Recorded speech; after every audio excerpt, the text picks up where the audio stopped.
Baik, selamat pagi. Selamat bertemu kembali di acara Karedok khusus Renungan Doktrin. Hari ini tanggal 28 Oktober 2021 ya, hari Sumpah Pemuda. Saya bawakan seperti biasa karena ini di daerah Bintaro, sektor 9 di Pabrik Air Aksogi.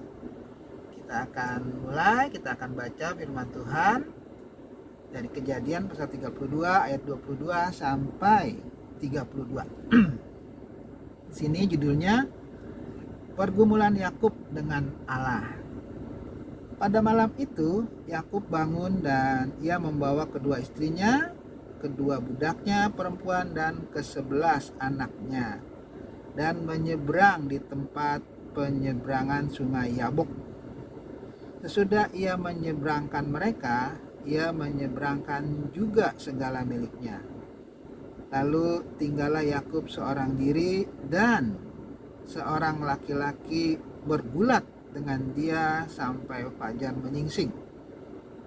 Ketika orang itu melihat bahwa ia tidak dapat mengalahkannya, ia memukul sendi pangkal paha Yakub sehingga sendi pangkal paha itu terpelecok ketika ia bergulat dengan orang itu.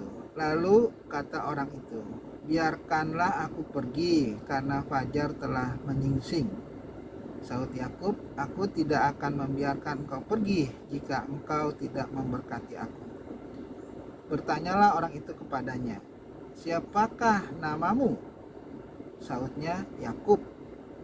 Lalu kata orang itu, "Namamu tidak akan disebutkan lagi Yakub, tetapi Israel, sebab engkau telah bergumul melawan Allah dan manusia dan engkau menang." Bertanyalah Yakub, "Katakanlah juga namamu." Tetapi sahutnya, "Mengapa engkau menanyakan namaku?" Lalu diberkatinyalah Yakub di situ. Yakub menamai tempat itu Peniel, sebab katanya, "Aku telah melihat Allah berhadapan muka, tetapi nyawaku tertolong." Lalu tampaklah kepadanya matahari terbit ketika ia telah melewati Peniel, dan Yakub pincang karena pangkal pahanya. Itulah sebabnya sampai sekarang orang Israel tidak memakan daging yang menutupi sendi pangkal paha, karena dia telah memukul sendi pangkal paha Yakub pada otot pangkal pahanya. Nah ini ya, ini juga suatu hal yang luar biasa ya, yang tidak kita bisa pahami dengan begitu jelas ya.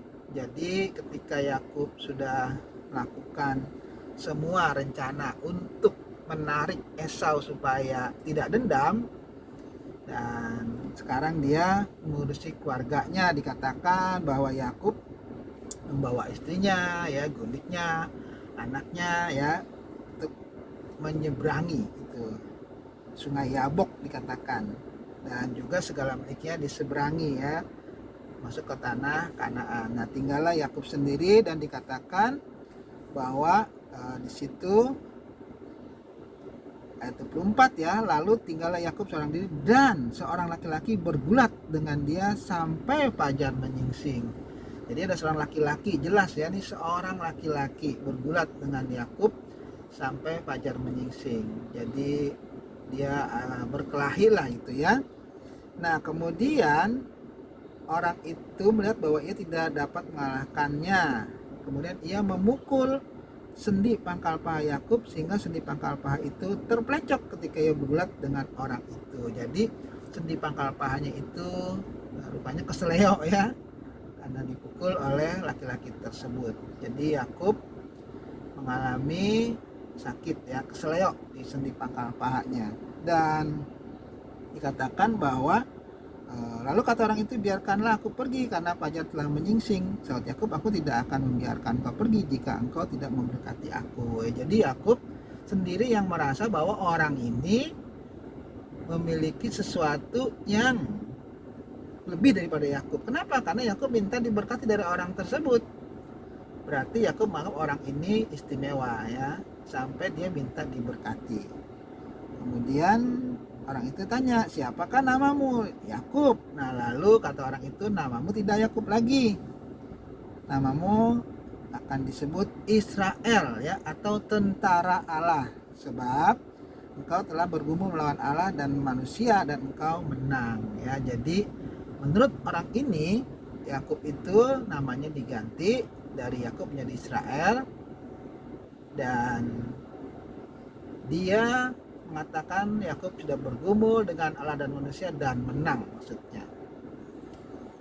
Jadi itulah sebabnya kenapa namanya Israel atau tentara Allah. Bertanyalah Yakub, katakanlah juga namamu. Tapi sahabatnya, mengapa engkau menanyakan namaku? Lalu diberkatinya lah Yakub di situ ya. Jadi orang itu memberkati Yakub, memenuhinya ya, memberkati Yakub. Dan Yakub menamai tempat itu Peniel, katanya aku telah melihat Allah berhadapan muka, tapi nyawaku tertolong. Jadi itu kesimpulan Yakub bahwa dia merasa melihat Allah ya dalam berhadapan muka, yaitu terserah Yakub aja ya. Dan orang itu memberkati pun itu terserah orang itu juga ya. Tetapi kelihatannya ini kalau kita menyimpulkan bahwa itu adalah Allah, sepertinya kurang tepat. Semuanya itu berdasarkan pengalaman Yakub ya sama orang tersebut.